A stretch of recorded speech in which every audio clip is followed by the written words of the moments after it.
Hey, welcome to the show, everyone. Ladies and gentlemen, gather round.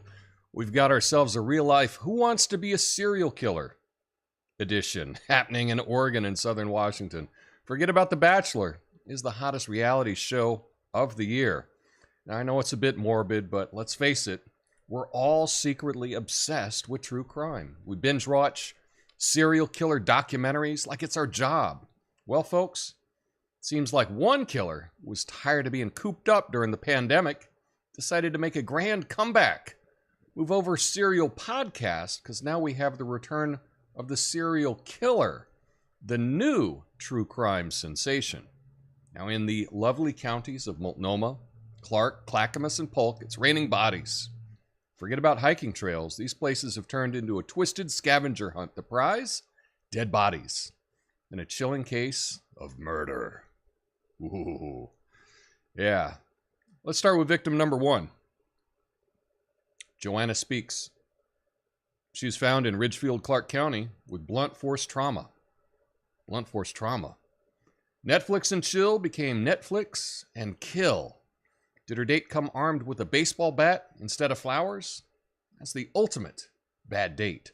But wait, there's more. 4 more women joined this party. It's like a killer convention, where the theme is hide and seek, make it deadly. They were found in the most picturesque locations, making murder look like a tourist attraction. Move over Mount Rushmore, we've got Mount Kilmore Trail, where the views are to die for. Now, the authorities are scratching their heads, trying to connect the dots. Were these victims similar? It's like a twisted episode of The Bachelor, where the killer hands out a rose and a death certificate. But let's face it, folks, small-town police departments aren't exactly the Avengers. They're more like the Scooby-Doo gang trying to unmask the villain while stumbling over their own feet. So, folks, let's raise our glasses to the return of the serial killer. Because who needs a beach vacation when you can have a front row seat to a murder mystery? Just remember, if you're planning a getaway, make sure to check the crime rates before booking your Airbnb. Nothing ruins a vacation like discovering your rental was the site of a triple homicide. Stay safe out there, folks, and if you spot any suspicious activity, don't be a hero. Leave your crime solving to the professionals. Save your superhero aspirations for Halloween. My name's Tom Coffey. This is the Coffee and Nuance Show, the best censored commentary news show live right now. Flame on. Kidding me.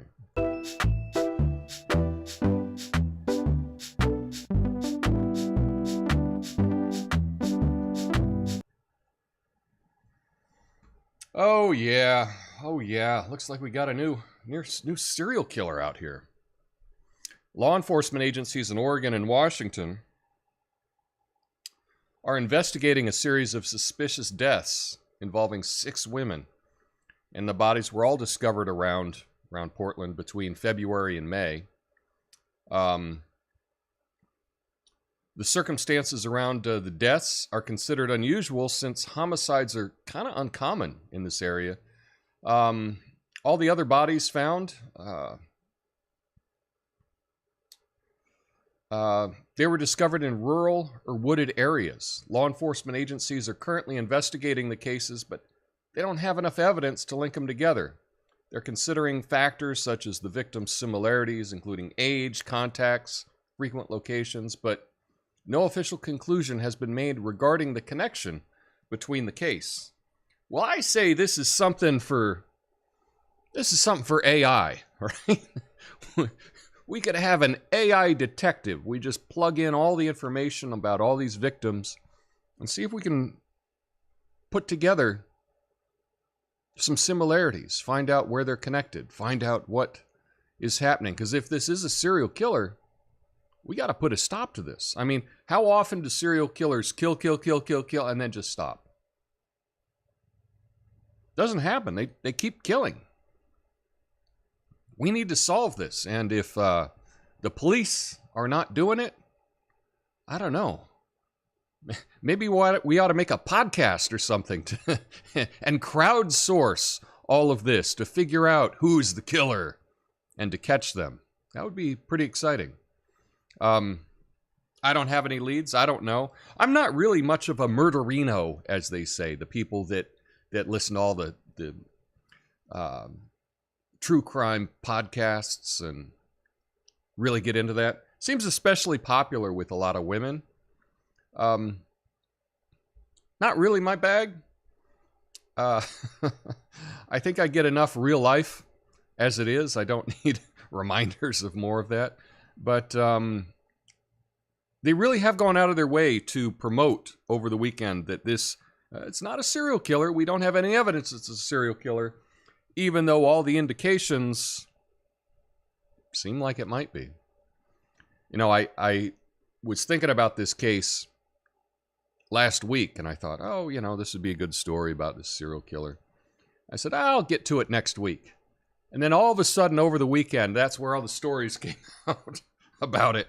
I'm like, I should have done it when I first thought of it. But yeah, it is what it is. Do you have any thoughts on this? No. To be clear, I don't want to crowdsource killers. I want to crowdsource hunting the killers. That's what I'm trying to do. Yeah, where is Velma when we need her? Exactly. Just checking on the live chat. Remember, stick around for the after show. I'll be going through all the live chat on Rumble and on the YouTube. So thanks for joining me live for the show. We got a number of stories to get to today. The first, we're just talking about serial killers. Is this the return of a serial killer? And this is what I want from the chat, okay? How about a name for a podcast that solves this? Or what should we call this killer? You know, when there's a serial killer, we have to name the killer. You know, Portland serial killer. There's not a whole lot of ring to that. So we do need a name for this Northwest hiking, you know, maybe something with hiking. I don't know. But we need to name this killer. That's step one in solving a big mystery. We have to identify, we have to name the serial killer. So chat, today, if you come up with a name for this killer, please throw it in there. This is something I want to follow up on. But we got a lot of stories to get to today. The first one is about Chuck Todd. Let's get to that.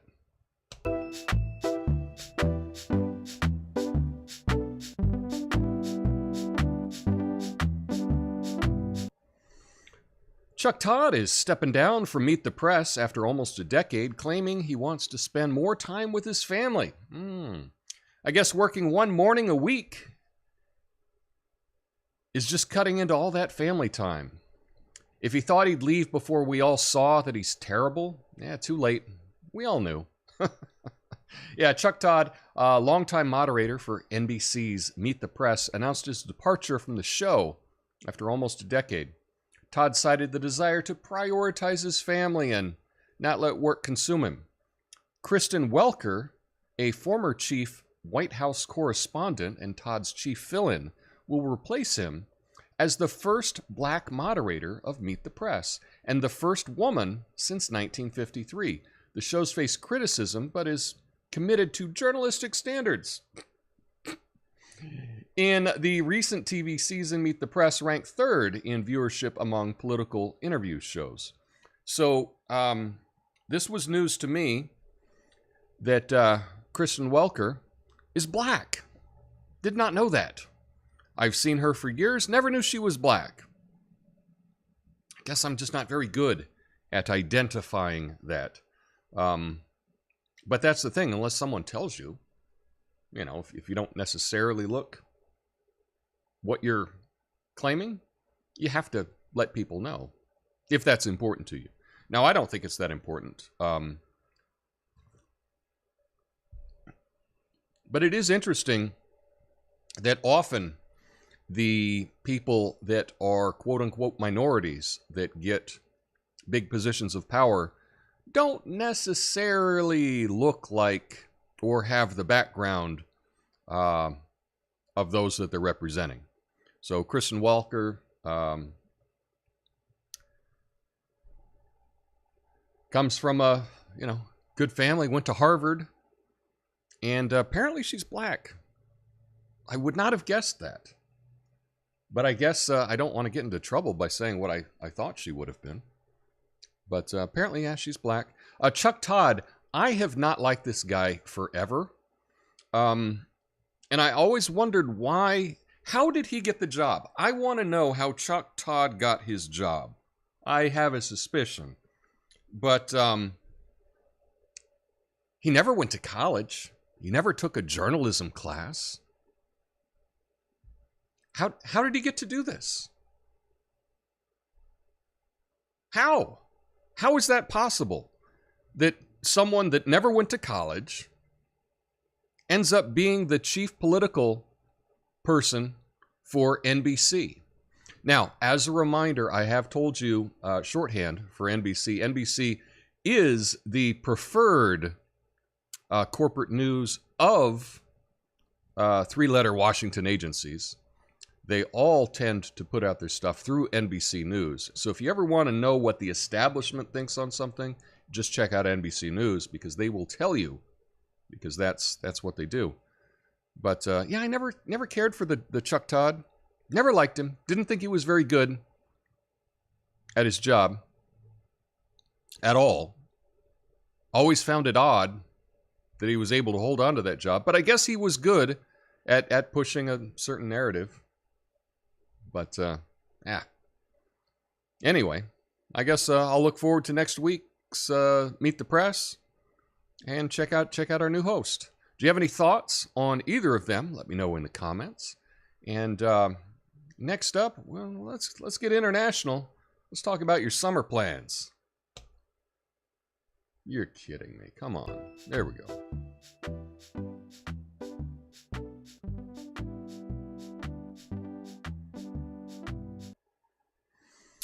Saudi Arabia is reducing its oil exports to boost crude prices. It's like a reverse Black Friday sale. Instead of slashing prices, they're slashing supply, giving a whole new meaning to the phrase, less is more. Now, maybe the WEF can award them a prize as top environmentalists for making it too expensive to take a road trip this summer. Yeah, Saudi Arabia's decided to cut its oil exports by 1 million barrels per day starting in July in an attempt to raise crude oil prices. This move comes after previous supply cuts by OPEC failed to have a desired effect. The reduction could be extended if needed. While it may initially increase oil prices, the long-term impact depends on Saudi Arabia's decision to continue the cuts. The uncertainty surrounding fuel demand and economic weakness influenced the decision. Previous cuts had a limited lasting effect, prompting the need for further reductions. The slump in oil prices has benefited consumers, but poses challenges to Saudi Arabia's development projects. Higher oil prices can contribute to inflation, interest rate hikes that hinder economic growth. The increase in crude prices may also impact trade dynamics. Now, Russia has found ways to evade this cap, but at additional costs. Ooh, hard time reading today. So yeah, the Saudis are going to cut production of oil to raise the price. So just when everyone was kind of getting used to the price of gas being, twice what it was a couple of years ago, just kind of getting used to the new price, it's going up. It's going up more. Yeah. I don't know what to say.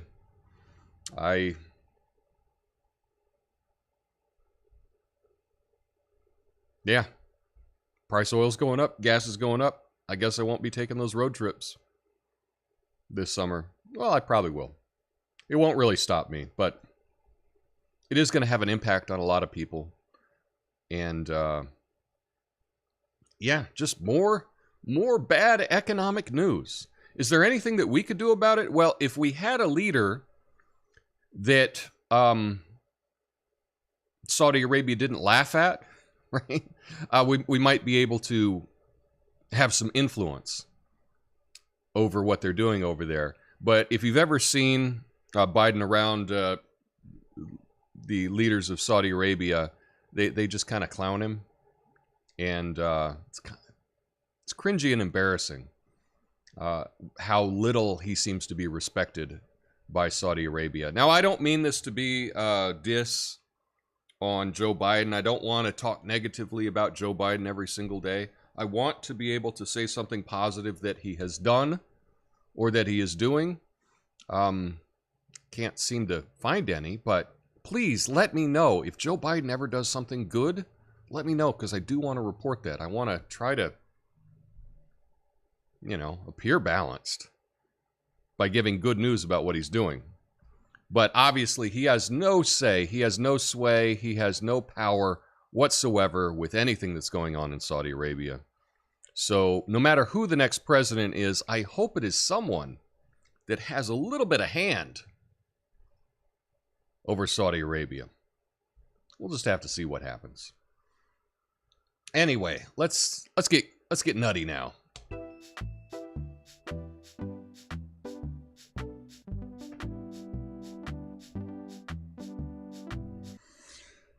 All right, folks, hold on to your wrestling belts because we got a juicy storyline straight out of the WWE universe. Former wrestler Stan Lane had to take a DNA test to prove he's not the father of Colorado Representative Lauren Boebert. It's like a plot line straight out of Monday Night Maury. But hey, at least they settled it with science instead of steel chairs. I can already hear the crowd chanting, "No, he's not your father. No, he's not." Yeah, former WWE star Stan Lane has taken a second DNA test to disprove claims made by Colorado Representative Lauren Boebert's mother, Sean Roberts Bentz, that Lane is Boebert's father. Despite a court-ordered paternity test confirming Lane's non-paternity, Bentz had doubts after learning that the lab worker who took Lane's blood sample was involved in a separate case of switching vials. So they did a new DNA test, and the results showed 0.0 chance of Lane being Boebert's biological father. Both Lane and Boebert have accepted the results and expressed goodwill toward each other. Lane, now retired, hopes Boebert finds the answers she seeks about her biological father. So this is one of these truth is stranger than fiction things. Congresswoman Boebert did not know who her father was, and she was told by her mom that it was this pro wrestler that she had hooked up with back in the day. And that's what she'd thought her whole life. And that's one of the things that is really true, and we're finding out more and more about this through, 23andMe and Ancestry and all these DNA companies. I think what I've heard is around 5% of people, when they take their DNA test, it turns out their father is not who they thought their father was. This isn't that unusual. That it turns out that people's fathers are not who they think they are. Now, your mother is who, it's hard to fake the mom, right? We're pretty sure who the moms are, right? The problem is we're not sure who the dads are. And now, through all this DNA, we can find out who dads are. But, a lot of people in their family tree, somewhere along the way, father was not the father. And that's not as unusual as you may think. And so this just kind of follows in that line. I think that, when you've been told something your whole life and then find out that it's not true, that can be tough. That can be tough.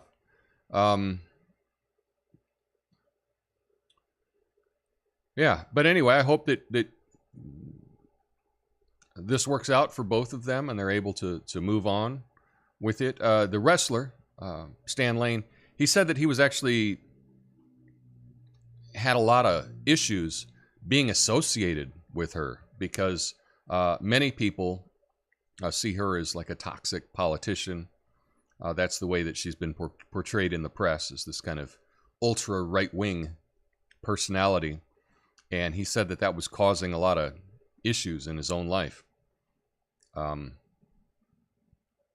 So anyway, I'm glad they got this whole thing worked out. It is kind of a funny story. But maybe it's not that funny. Anyway, lastly, I've got a prank to tell you about. A nice wholesome prank.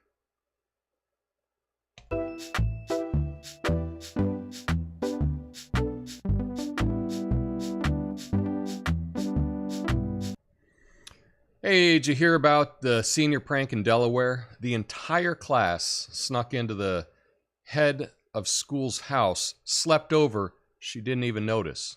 They were like ninjas. The head of the school took it in stride, greeting them with, "Good morning, little bunnies." Now, that's some serious composure, folks. Lesson learned. If you're going to prank, make it so good that even the person you're pranking laughs. Kudos to the class of 2023 for a wholesome joke that will be remembered.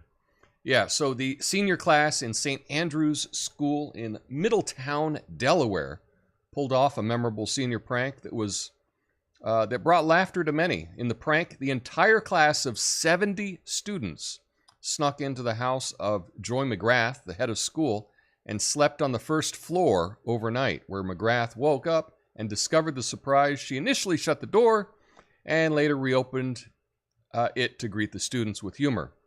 The prank was organized with the help of her husband, and video footage captured the students carrying pillows and blankets to the house. Despite the unexpected invasion, McGrath expressed her joy and appreciation for the students' prank and enjoyed coffee and donuts with them afterwards. So, this is just some good news, good old American news. The senior prank, and I think that this was a fun one. And if you're going to do a senior prank, make it wholesome. Make it so that no one gets hurt. Make it so that no one's going to jail. But you can do a prank, and that's something that you can remember forever. I was involved in some pranks, and a lot of the pranks that we did, probably not as wholesome as this. So, probably not going to fess up to them. Even statute of limitations, they can change. Whoa, something's happening outside. Anyway, do you ever participate in a senior prank? I think they're always fun. And I think the key to a good one is you want someone to think, no one would go to that much trouble to do this. That is like the definition of a good shenanigan. And make sure that no one gets hurt. The whole idea is just to be positive about the whole thing. And that's what the students did here. We're still got a little bit of time. There's still school happening. So, yeah, hopefully there'll be some more positive, wholesome pranks going on out there. Let me know, did you do a prank your senior year? Did you do something fun? Let me know about it in the comments. And that's all I have for you today. Stick around for the after show. I'll be going through your comments. And I will be back mañana with more show. But until then, peace.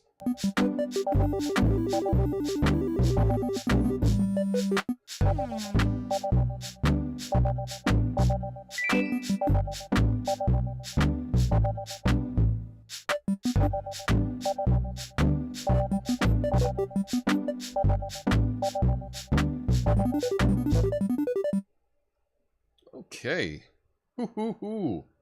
There we go. Here we are in the after show. We got lots of comments happening. Red rum, coffee to the rescue. Nice intro. I appreciate that. Crowdsourcing killers. No, we're crowdsourcing killer catchers is what we're doing. The Cascade Killer. That's got a good ring to it. Cascade Killer, the CK Killer. Was there a CK killer? That sounds vaguely familiar.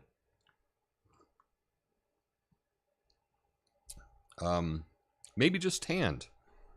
Yeah, I don't know. I never knew Kristen Welker was black. It doesn't matter what color you are if you're telling the truth. That is true. And I guess for NBC News, it doesn't matter what color you are as long as you're towing the line, right? I may have to buy another V8 car to help support OPEC. There you go, Big Daddy. Nice.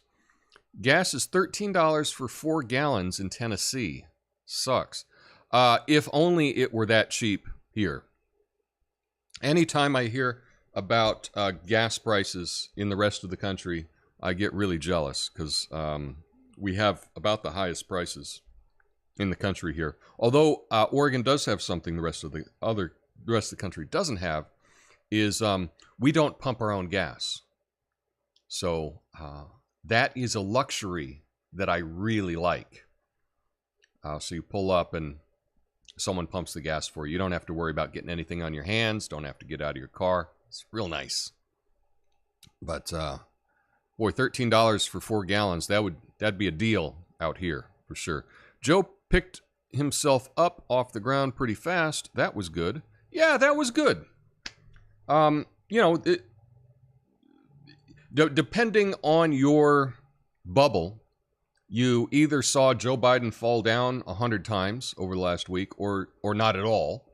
That's kind of how media bubbles work. But, for falling down, he's fallen down so many times and he never really seems to hurt himself that badly. He just pops right back up. So that's good. He does seem spry. He does seem pretty fit. So that's good. Maury Povich would have found it out. Exactly. Her mom was a wrestling groupie. I didn't know that existed. Yes, it does. In fact, there are groupies for pretty much everything. Vader, I am your father. Luke, no. I want a paternity test. Oh, Big Daddy says we took the mascot of a rival school once. Well, that's not so bad as long as the mascot wasn't live or something like that. I think if you stole the goat or something of the other school, a goat might be traumatized a little bit, but yeah. Just keep it nice. Here we go. AI would help with that, with what is in common. This is Jesse talking here. From the serial killing, as long as we don't go Minority Report on convicting before the crime. I think that's probably coming, though. I don't think we can stop it. The names should tie together a common theme, like how or where the killings happened. Natasha suggests Trailblazer serial killer. Well, Trailblazer is pretty good. We had the Oregon Trail. So, man, I don't know. Oregon Murder Trail. Still working on it. The Wasson. I don't know what the Wasson is. So that's not working. I would have thought her Hispanic or Middle Eastern. I would have as well. That would have been my guess. But again, I guess I'm not as obsessed about race as apparently everybody in the media is. I don't know. I just see people as people. The mid-2010s TV show was set in Portland and dealt with were creatures called Wasson. Okay, were creatures. Okay. So I'm unfamiliar with that. Natasha says, I had no idea about this Chuck Todd guy. Yeah, Chuck Todd did Meet the Press. It was every Sunday morning. A lot of people, hashtag not all, maybe not a lot. But for me, I just kind of avoid the news all week, and Sunday morning is just kind of a nice time to watch. Like years ago. Now, obviously, I follow the news, right? Because I'm doing this show, so I gotta see what's in the news.